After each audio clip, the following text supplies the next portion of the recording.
A busy NBA trade deadline, but it doesn't really matter what happened around the NBA. It doesn't matter that Darius Bazley is on the Phoenix Suns. Kevin Durant is finally here.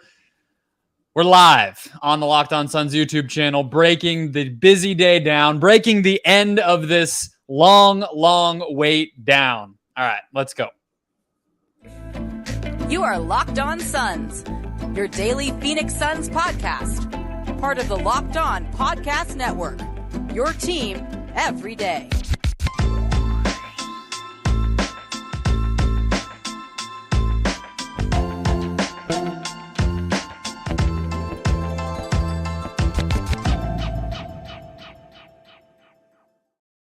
All right, and we are back. This is Locked On Phoenix Suns. We are part of the Locked On Podcast Network. I'm your host, Brendon Kleen, a credentialed media member covering the Suns for the past 6 seasons, a writer at Suns.com, and the host of the Just Basketball Show wherever you get podcasts. Thank you for making Locked On Suns your first listen here on this Friday, Thursday, as many of you are tuning in live. We are past the trade deadline. We are past the long wait for Kevin Durant. He is here. If you want all things KD and the Suns, hit subscribe or follow wherever you're finding this show. I welcome Kevin Durant stands on this channel. They can take all the content they want. I am not going to make it only Suns fans. Welcome one, welcome all. Go ahead and hit subscribe or follow, though, folks. If you're on audio, if you're on YouTube, get this show in your feed every single Monday through Friday.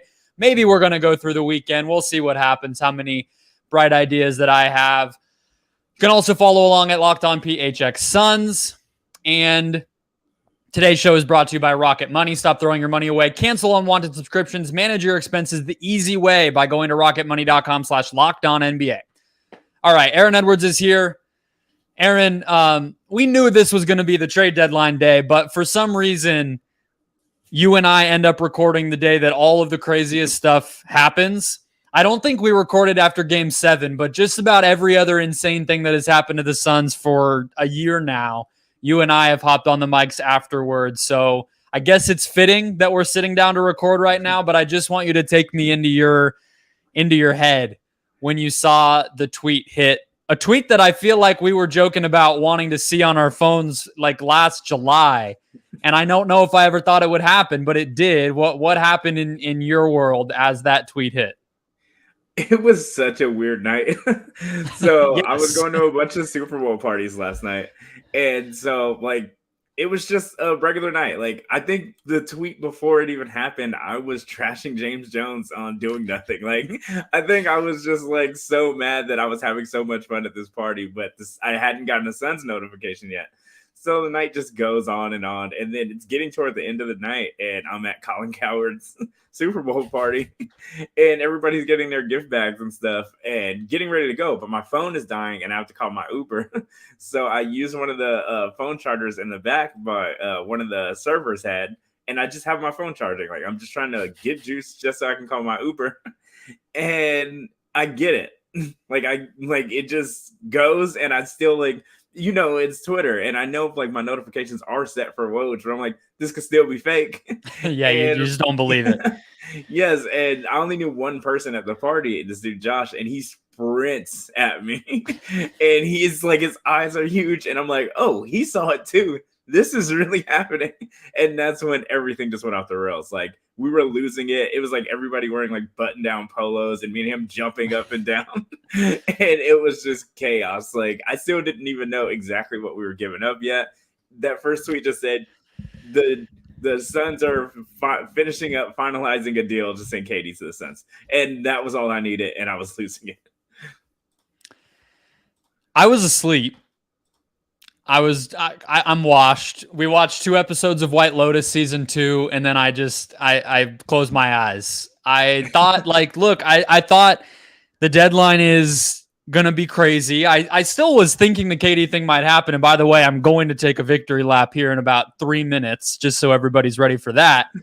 But I was like, it's going to happen tomorrow. What's the big rush? So it's 10:30, whatever. I go to sleep. Had to wake up early this morning for something for work, whatever. And I woke up to, I think, at least 10 texts from different people, most of whom at that point were just laughing at me that I was missing the moment that I had been literally living and breathing or living and dying for. Did I text for you? I almost a year.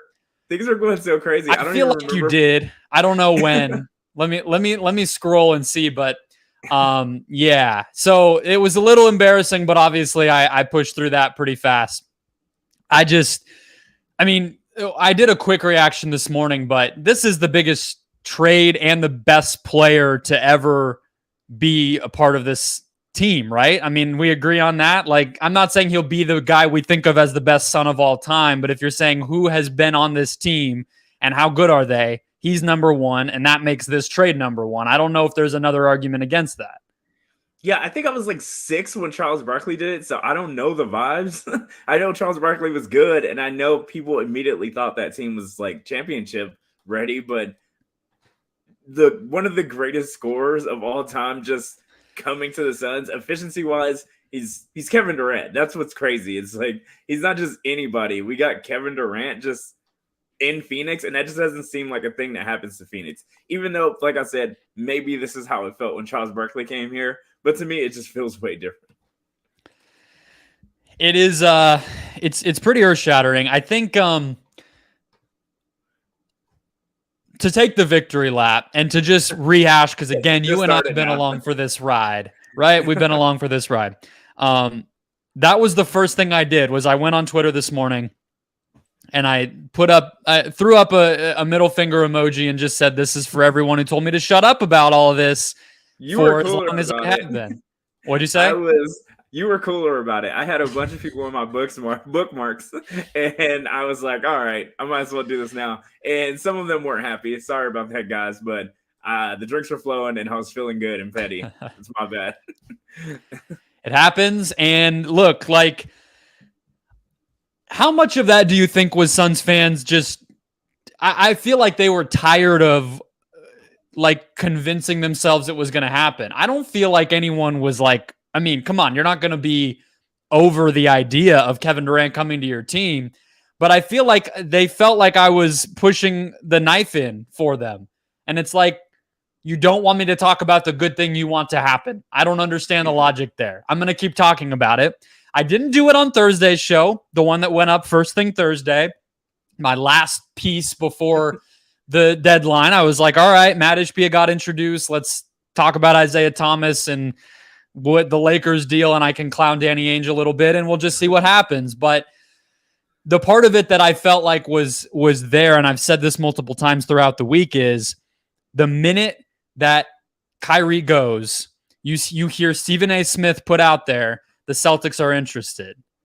And it's like, that is Sean Marks saying, you got to up your offer. Right. And so when I see that, I'm like, Stephen A doesn't just talk to people about like scuttlebutt deep down in the NBA. That's not real. He only hears about stuff if it's important. And so I'm like, why would he have heard that? And then it turns out, of course, because it was a real thing. And I don't know how much you read about it, Aaron, but like Jake Fisher, Shams Charania, some of these guys had it where it's like I think the first word of Jake Fisher's piece on Yahoo was, it was always the Suns. And I cried. I feel like I cried and then I took a shot of tequila or something. I don't remember what happened when I did it, but this was always going to happen if KD really wanted to get out. The part that surprises me that you and I've talked about a ton is he didn't seem to have to push that hard. Like you and I were getting on him all summer last year. Like, come on, if you want to get to Phoenix, make it happen. And he didn't. And then it seems like they just gave him what he wanted with very little pushback this time. Yeah, I think the fact that he was cool about it is why they were so easy. Joe Tsai is like, keep it quiet. Let's just do this behind closed doors thing. And that's why he wasn't super psyched about how Kyrie did it. So I think that since KD went out there and hooped and he wasn't a problem and he just went to work when it was time to work, he was like, all right, if you do want to leave, I don't want to deal with, like, I think Brian Windhorst said it was coming during the summer or it was coming now. Like, it was always going to happen, and they just didn't want to deal with the headache of it being during the summer again. And KD got to see what the roster would look like after the trade, and he got to say yes to it. He knew who was going to end up leaving. He knew what the team was going to look like, and he thought that was still fine and a great team to play for, so he said yes to it. And, yeah, it was always going to happen. So it was just like one of those things, like, do you want to do it now or do you want to have the headache of a summer like that again? Do you think even if the Nets, like if Kyrie doesn't freak out about the extension and ask to be traded, and let's say KD comes back after the All-Star break, they're like the 4th seed in the East, and maybe they make it, let's say they make it to the conference finals. Do you think he still would have wanted to come here next summer? I don't know. Probably. I think like Kyrie wasn't coming back, and it seems like those two are still pretty close. So I think that he just saw the writing on the wall probably this time last year, even with the Harden thing and the Kyrie thing falling apart and all of it. And everybody knew where this was headed. Like, I think, what was it? They've only won 7 playoff games together. So it wasn't like this huge success. Got swept last year. Yeah, so I just think it was like the writing on the wall, like, and they just dealt with it as early as possible and got the things that they can get, which was a lot. So I think it was just rather rip the Band-Aid off now instead of just letting this linger and just the vibes be bad. Yeah, and let's talk about what they got and that side of it, the package, everything else. I'm throwing boys to men. It's hard to get sad. I know. I'm glad that you finally caught up on the sadness, because if you were about to come on here and be cold and heartless about all this, I was gonna be pretty insulted, honestly, on behalf of Mikhail and Cam. Last night I was like still just living off the high of KD, so I was being really cold. But then like after just seeing like just highlights of Mikhail and just how fun he was on this team and just all of it, I was just like, damn, this actually really sucks. Let's get into that side of it. And just like what, from a basketball standpoint, what all that ended up being, the fact that TJ Warren is coming back. We'll do all that in a quick second. First, guys, today's show brought to you, as I said, by Rocket Money.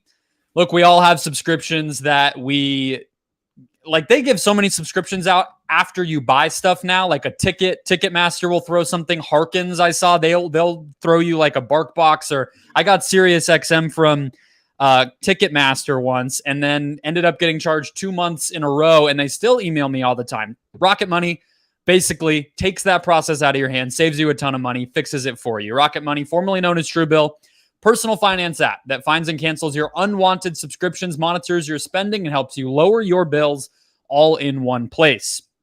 Over 80% of people have subscriptions they forgot about, like mine with SiriusXM. Rocket Money will quickly and easily identify those subscriptions for you so you can stop paying for the ones you don't want. Simply find that subscription you don't want, press cancel, and Rocket Money will take care of that for you. They have an interface where they'll remind you about old ones, ask you if you want them still, and then they have their people get rid of it for you.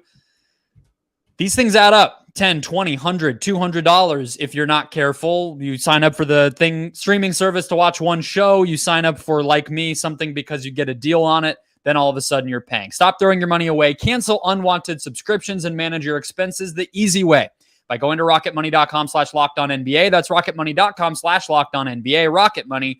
rocketmoney.com/LockedOnNBA. All right. Let's participate in the chat, please, everybody. Let's get some questions going. Aaron and I will answer those as needed. But let's talk about the package, Aaron. I think we have to start with Mikhail and Cam. There were pictures of them. They're in Brooklyn already. They're watching this game and looking incredibly sad. Mikhail's dropping curse words on live national television. And yeah, I agree with you. When I saw it was, for me, it was the Instagram montage, like slide posts that the Suns Instagram account put together with like the greatest moments from Mikhail's career and Cam's career. Anyone go look at my IG story right now, and it's just a dissension into sadness. And that really is what got me. Just like remembering how fun those guys both were. And the fact that we got to watch them like turn into players and people and like, whatever, it really did hit me.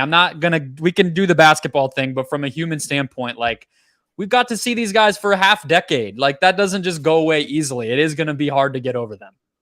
Yeah, I think it was just like Mikhail was doing it. I think that was like the part that was hard. It was like he was finally, like we say the leap as a joke. I know I do, but he was doing it. He was getting buckets. He was being aggressive, which was the one thing we always wanted from him. And he was turning into just a good vibes guy and just a good hooper in general. And just right when it was all clicking for it to just be over like that fast, that was probably what hurt the most. It was like it was happening and now it's over. Like he figured it out, and that's probably the rough part.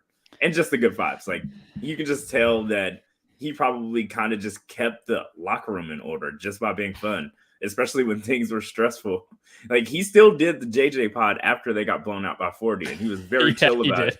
So, like, I think just a dude like that can kind of just brush off like stuff like that you need in your locker room. And when times are tough, you need a dude like that too. And I just think he always kept it fun, and that made it a lot easier to just like be with that team. Yeah, I think he's everybody's favorite teammate on the team. Like, I think he's one of those guys where if you ask Book, if you ask Chris, if you ask DeAndre, Cam Payne was like in his feelings on IG as well this morning. Their dogs are best friends. Like, if Cam Payne's dog thinks Mikal Bridges is an awesome dude, I feel like that should be everything you need to know about the impact that he had. I think too, like, you know, from my perspective, like, I got to do a story on him when he first got here. And that was like one of the first big stories that I ever wrote, and got to interview him one-on-one for like an hour, which just doesn't happen, period, in the NBA, especially for a freaking 20-year-old kid like I was. And then his high school coach, I got to talk to a couple people from Villanova, on and on and on. That was really cool to do. And then this past year, like late last season, I did another story on him, kind of charting the growth.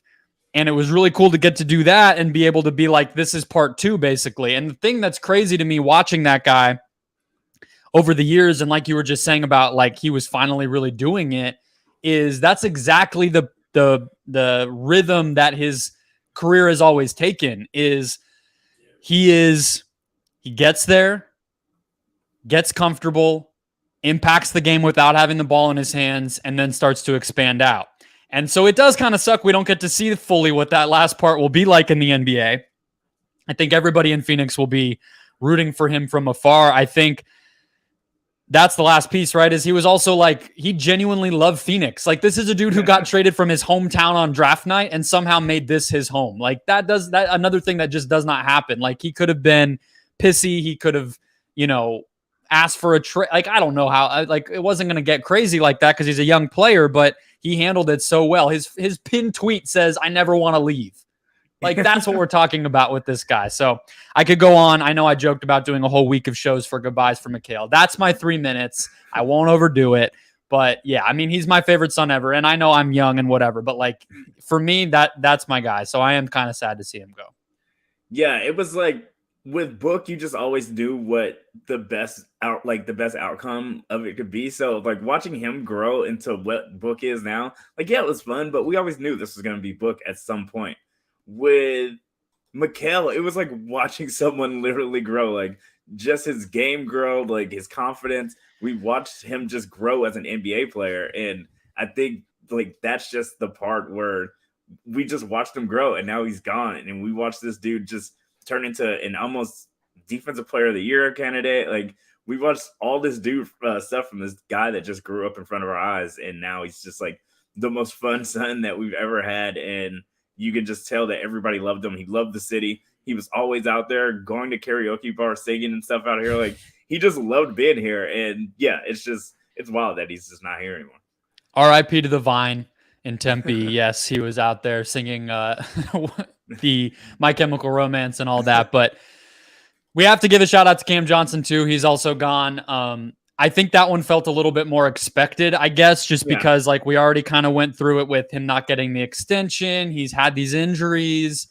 It just felt like if they were going to make a move, you know, like we were even talking about OG Anunoby, and is Cam Johnson going to end up in a trade like that, you know? So I guess the thing is with Mikal, he was only ever going to leave if it was a player like KD, right? And so like you even read like Woj's story, and it's like, basically the reason this didn't get done last year is because they didn't want to trade Mikal Bridges. Like they were just as crazy as all of us about it. And I guess it makes me feel a little validated that I wasn't out on an island on that, but that's how much this dude matters. Yeah. And he hadn't made the leap yet. Like, he was still disappearing for certain like stints offensively, but he was still really good defensively. And we still were like, no, absolutely not. Even for KD. And James Jones held on to that. He was not going to do it, but the pressure was on. And like, yes, I'm sad that they're gone, but the outcome of whatever this team was going to be while they were still here was always going to be the same. Like, we were still going to have the same problems. We were still going to have depending on what Mikal was finally going to become playoff wise, but the same problems were still going to exist if we just ran it back.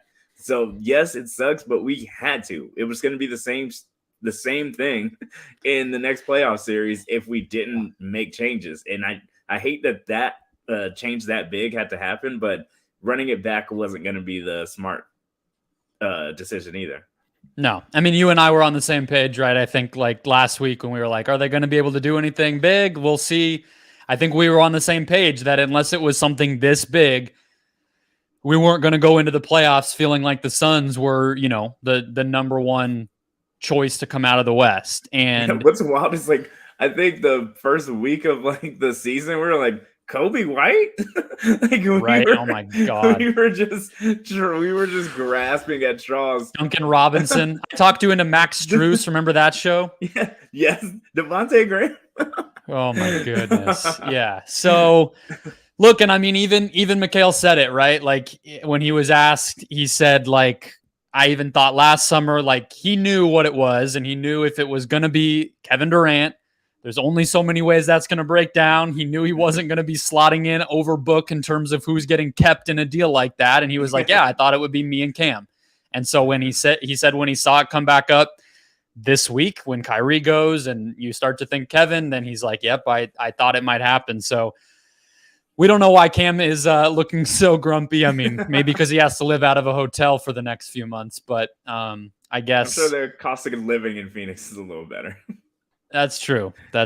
Although, I mean, these days, look, I've poked around rent in Brooklyn, and I'm not exactly sure it's all that different than where they're living in Phoenix, to be completely honest with you. But they're not going to have a house, I guess, is the big difference there. But all right, everybody's talking in the comments about what happens next and everything else. We're talking about the West. We're talking about what we thought they were going to do and where they could slot into now probably being the favorites in the Western Conference. So let's get into the nitty-gritty on this stuff, Aaron. We'll do that after one more quick break.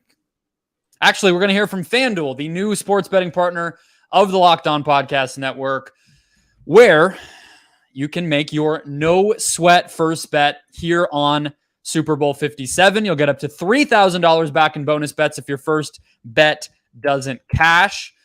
They're welcoming tons of new people into the FanDuel family this Super Bowl, and we are here to do that with you. FanDuel lets you bet on everything from the money line to point spreads to who will score a touchdown. Let's see, Super Bowl props, Aaron. This one was interesting to me. Player to score the first points in the game. The kickers are the first, are top. Then Travis Kelce has plus 700 odds. Miles Sanders, Isaiah Pacheco, Jalen Hurts. Sanders. Sanders is the one that I like, plus 900. There was also one for him to be like the first play from scrimmage. Now, there was something else with Sanders. He feels like the obvious one. They ride him hard. So hit him. There's coin toss. There's silly stuff as well. Just have some fun. Try out FanDuel. They're giving you a bunch of free money, so you might as well. Join FanDuel today at FanDuel.com/LockedOn to claim your no-sweat first bet on Super Bowl 57. That's FanDuel.com/LockedOn. Make every moment more with FanDuel, the official sportsbook partner of the NFL. All right, so let's get into this Western Conference stuff, Aaron. It feels weird. I feel like I'm leaving a lot out. I've done 2 live shows on this already, and I feel like there's so many details to get to, but that's why I guess I do this every day. Let's just hit where they are. We can use the odds from FanDuel for the conference. It feels like you, obviously from a talent standpoint, this is without a doubt the best, quote unquote, best team in the West, right? But other teams will have more continuity and more depth and more balance on the roster and whatever. So how are you thinking about the Suns right now in terms of like, are they a lock to get to the conference finals? And you'll see how far do you think they go? Just first instinct.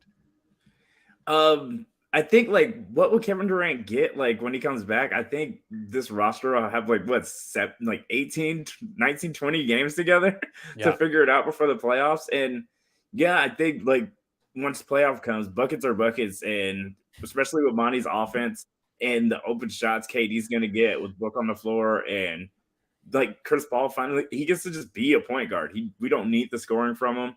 We still are going to probably do some buyout stuff. So I think it's just the continuity thing. That's the only thing I'm worried about. So, and if we don't build like too big of a hole while KD's getting ready to come back or Book is getting rested for playoffs, I think this is just a team that's kind of just trying to get to the playoffs healthy and then figure it out from there.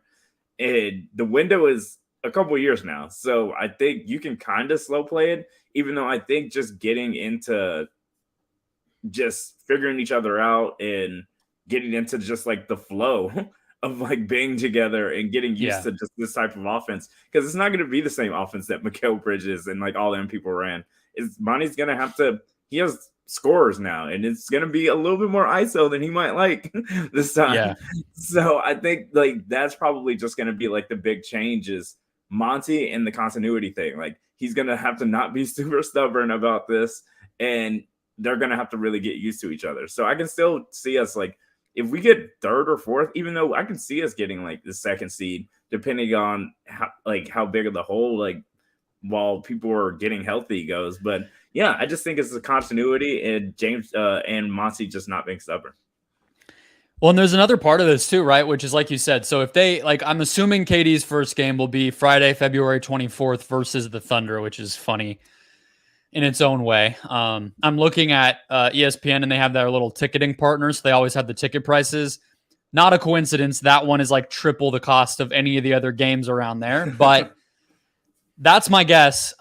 He would basically have, I think, 22 games from that point. But the thing I was going to say is they've been slow rolling it with Chris Paul from a health standpoint. KD will be coming back from his annual knee injury.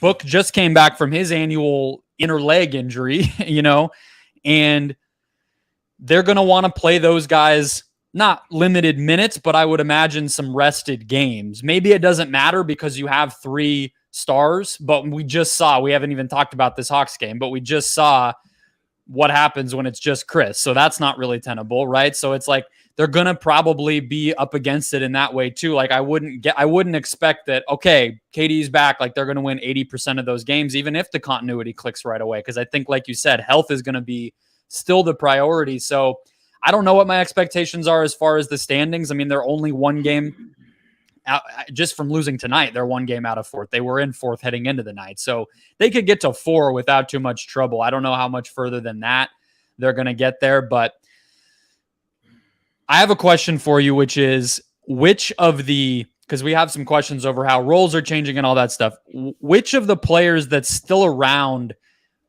are you most interested in, whether that's good or bad, of players who are going to have to take on a bigger role? Because they only made one more trade. Darius Bazley's not changing much for this team. So a lot of these guys we've been seeing in December and January and feeling like, man, good thing they're not going to have to do much in the playoffs. Well, here we are. They're probably going to. So which of the guys jumps out to you immediately?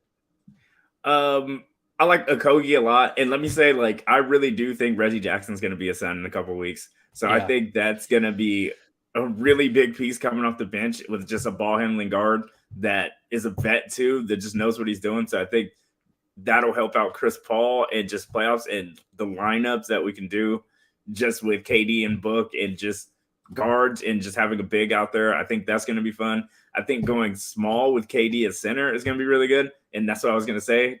Okogie, I think that's what's the person I'm looking forward to. He just seems like he can play with any lineup, and he just sticks out. No matter if they're losing by 20, he sticks out still because he plays hard and he takes every defensive assignment personally. And I like that. And he's just getting confident with the ball in his hand and shooting. He's not sometimes he kind of turns down a lot of open shots, but I think he's going to get so many open ones now that he can't afford to turn them down. He's going to get good looks. I'm struggling with who I'm the most optimistic on, or who I think might be the most valuable on a team that has KD. I want to talk about the defense because I think we're in agreement. The offense is not going to be an issue. And not that I don't think there will be some adjustments, and I'm fascinated to watch it, all that stuff. But you get this deal done for the offense. I think defensively, what's interesting to me is, I want to put this to you. Is Kevin Durant the best defensive forward that Ayton has ever played with? Because I feel like the answer to that is yes. Like, I think we've been talking about they need Siakam, they need Aaron Gordon, like all these names we've thrown out because we thought Ayton needed that help. John Collins, even, whatever. KD's kind of that. And so I'm like, that part of it, I'm super interested to see how it goes because they're going to be losing perimeter defense here. But I kind of feel like Ayton looking better recently, combined with KD being a much better rim protector than anyone the Suns have had. I mean, they were starting 6'6" Jay Crowder for a while, right? Like, he'll be able to clean up some of that too. That is exciting to me. I think the guy that I'd probably look at with all that said is I kind of feel like Damian Lee might end up closing more games than we think. Just to get a shooter. Anytime there's a superstar laden team, I always just say get more shooting on the floor. And I think his defense will be good enough. That would be the guy I would throw out there and they're friends, right? That I think could step up more than we expect when we're looking at this roster right now.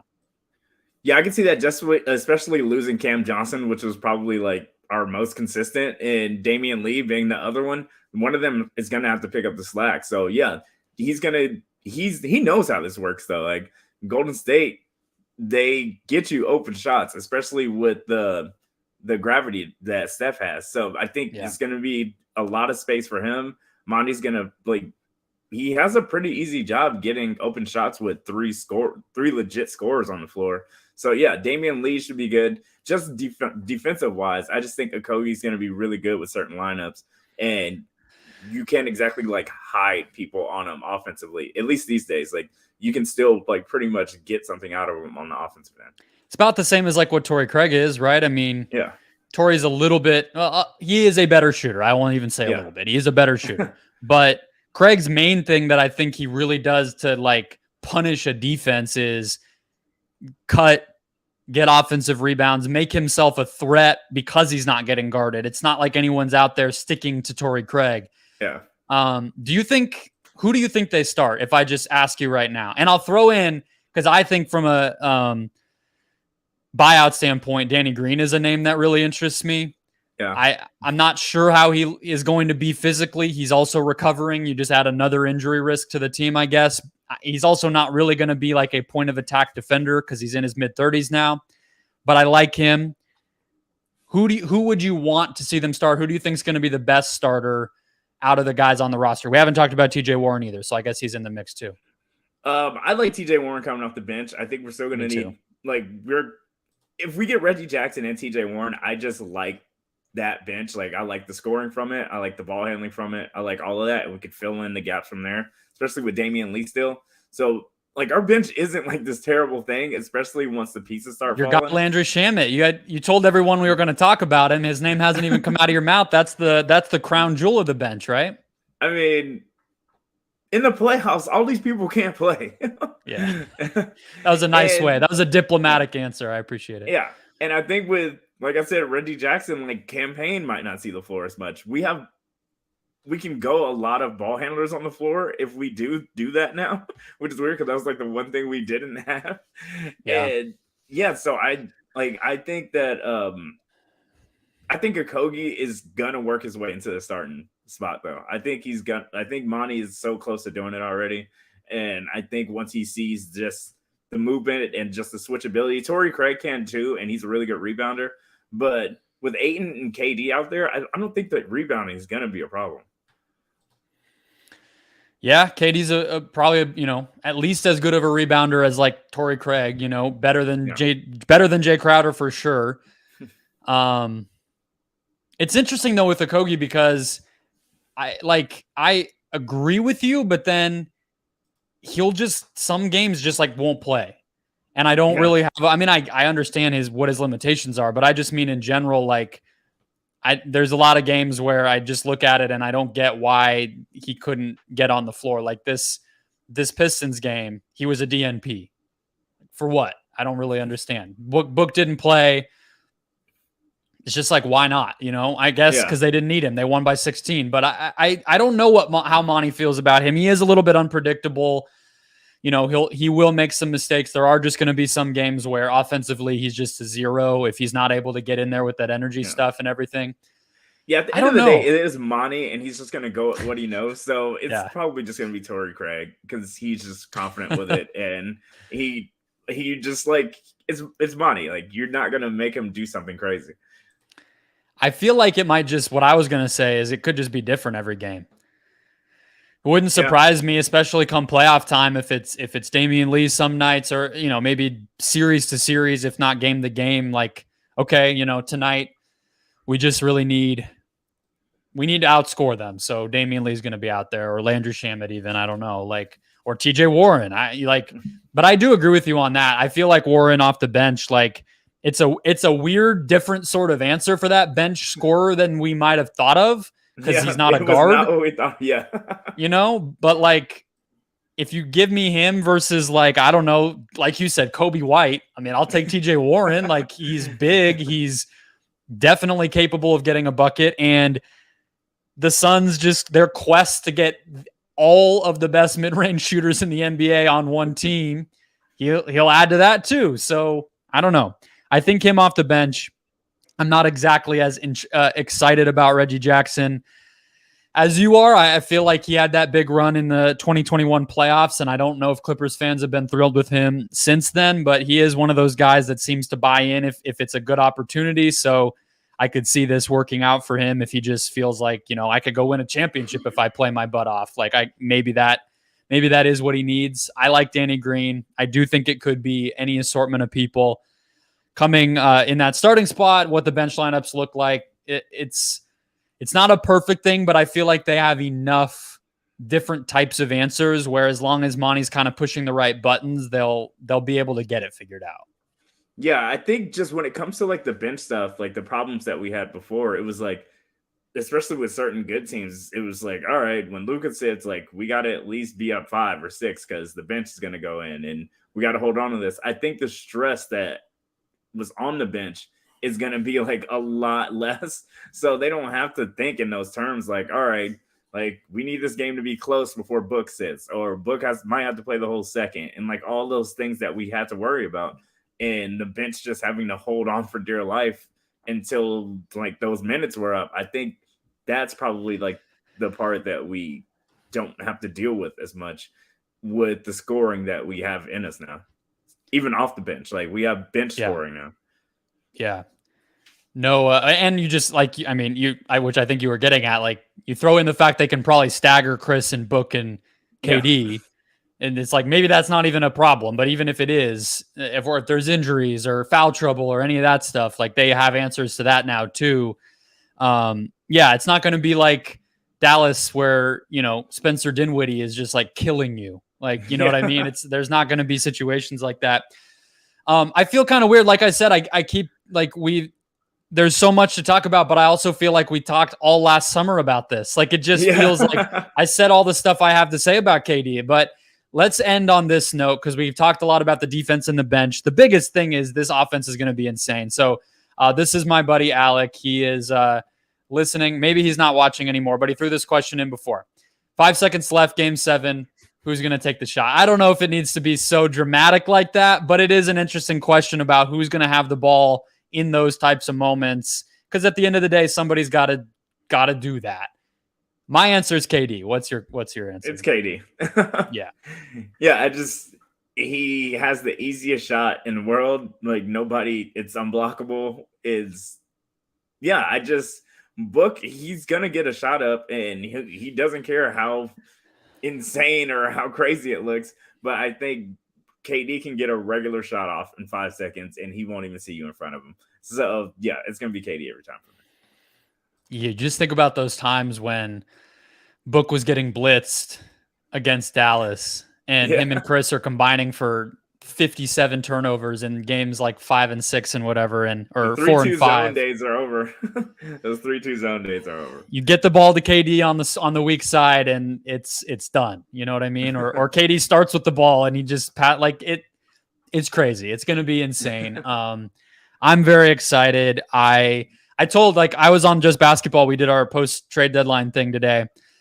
And I was like, I've withheld the fandom side of me doing this show for like 5 years. I've been doing it. I'm going to be a nightmare for the next 4 months. I'm I'm not withholding anything. I mean, I'm not going to be ridiculous and like I'm not going to be too biased, but I'm not going to do the whole nice win. Like great job, everybody. Like it'll be they got it out of me by the time they got to the finals. Like people have seen it if they've been listening for long enough, but it's back is what I'm saying.